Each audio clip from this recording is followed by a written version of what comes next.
Hola, buenas tardes compañeros. Nosotros les hablaremos sobre la participación de las empresas en el comercio internacional. Se le conoce como el intercambio entre dos o más países, el cual consiste en comprar y vender bienes o servicios.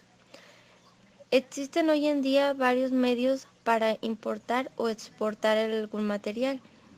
Uno es el transporte internacional marítimo, aéreo, ferroviario, el transporte por carretera y el multimodal.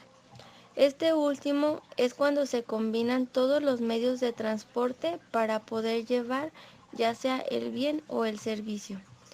Se encuentran muchas ventajas y desventajas para importar o exportar algo. Una de las ventajas es que las empresas pueden ser responsables y contar con su propio departamento administrativo para hacer todos los trámites. Una de las desventajas es cuando se utiliza el método indirecto, el cual conlleva a estar pagando intermediarios que se les vaya presentando para llegar hacia la importación o exportación de un producto. Estructura y funciones del Departamento de Exportación. Estructura. La exportación es una estrategia de internacionalización de las empresas y por lo tanto la organización del departamento o área encargada de la exportación evoluciona en la medida que las empresas avancen en su proceso de participación en varios países. Desde sus etapas iniciales, pasando a un encargado de las exportaciones, una división internacional hasta llegar a una empresa global. Algunas estrategias de internacionalización de las empresas son las ventas externas a través de individuos o empresas ubicadas en otros países, viajes ejecutivos al extranjero para planear, dirigir y controlar las ventas al exterior, así como el uso de licencias, franquicias y alianzas estratégicas en el extranjero. En lo relacionado con la organización interna de un departamento de exportación, se destacan 6 puestos importantes. El primero, el director de exportación. Este depende directamente del director general. Después, el gerente de exportación. Es quien se encarga de los viajes, visitas a clientes y asiste a ferias comerciales. El gerente de área. Auxilia al gerente de exportación en un área geográfica específica. Supervisor administrativo de exportación. Se encarga de todos los trámites y actividades relacionados con el proceso de exportación. Asistente de marketing. Es el encargado de la promoción, análisis de la competencia, información de los mercados, preparación para participar en ferias y coordinar los viajes al exterior. Gerente del producto. Es el enlace entre los departamentos de la empresa para desarrollar productos, analizar los productos de la competencia, cotizaciones internacionales, etc. Entre las actividades principales de un departamento de exportación se incluyen identificar y promover las oportunidades de negocio en el exterior, negociar con los representantes de empresas ubicadas en distintos países con costumbres y culturas diferentes, establecer contactos con aduanas, consultorías, transportistas, instituciones financieras, instituciones de promoción y apoyo a las actividades exportadoras.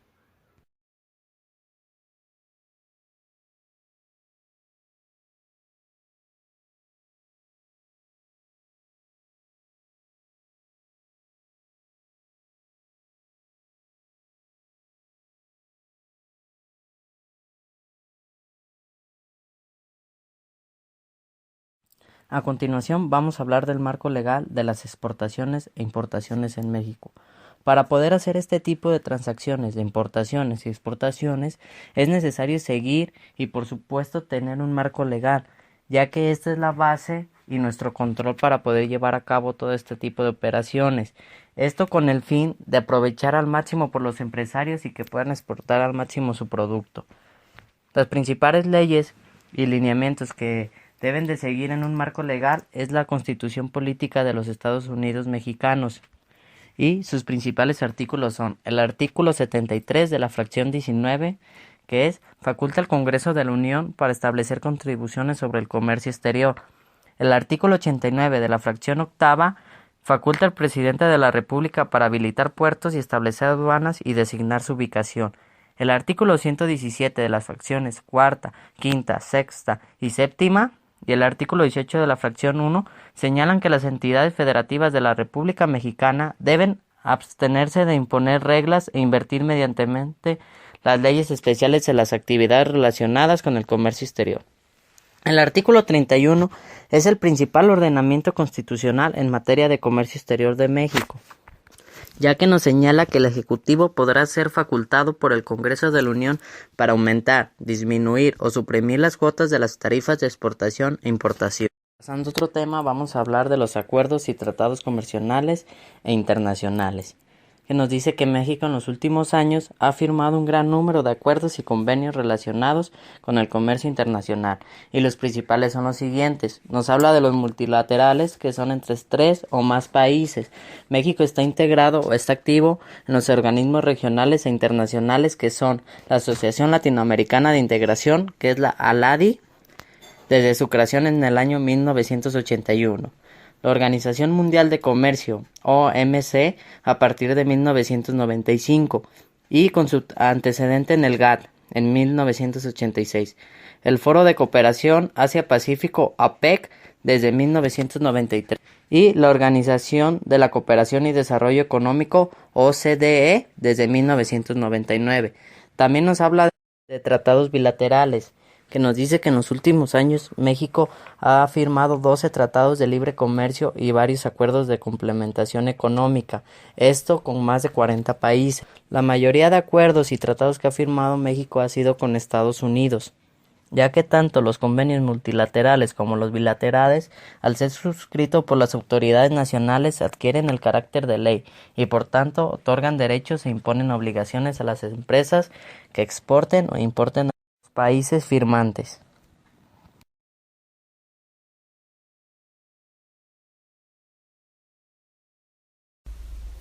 Bien, ahora hablaremos un poco más sobre la ley aduanera. Esta ley es la que se va a encargar de regular en forma de despacho los asuntos referentes a las aduanas de un país, regulando su funcionamiento, además los procedimientos como se deben seguir en una revisión de mercancías. En base a la ley aduanera, la definición de regímenes aduaneros es el pago de impuestos y cuotas al comercio exterior. Según la ley aduanera, los regímenes aduaneros están divididos en dos, los definitivos y los temporales. Los definitivos están divididos en de importación y exportación. Los de importación es la entrada de mercancías de procedencia extranjera y que permanecen por tiempo ilimitado en el país. Estos deberán pasar por un proceso de revisión de origen, y los de exportación consiste en la salida de mercancías del territorio nacional para permanecer en el extranjero un tiempo ilimitado. A su vez, tenemos los regímenes temporales, que también están divididos en dos grandes grupos, los de importación temporal y los de exportación temporal. En este caso, los de importación temporal son dos clases para retornar al extranjero en el mismo estado la mercancía, o para la elaboración, transformación o reparación en programas de maquila. Continuamos con el segundo grupo de los temporales, en este caso los de exportación temporal. Se dividen también en dos grupos, los de retornar al país en el mismo estado, y estos deberán presentar a las empresas declaraciones y proporciones del retorno de mercancía del extranjero, y los de elaboración y transformación o reparación, que al momento de la exportación también tendrán que representar esto mismo hacia sus mismos nacionales.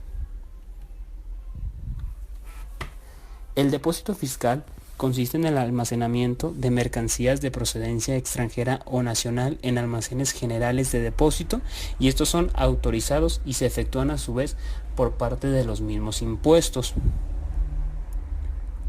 Tránsito de mercancías está dividido en dos partes, en internas e internacionales.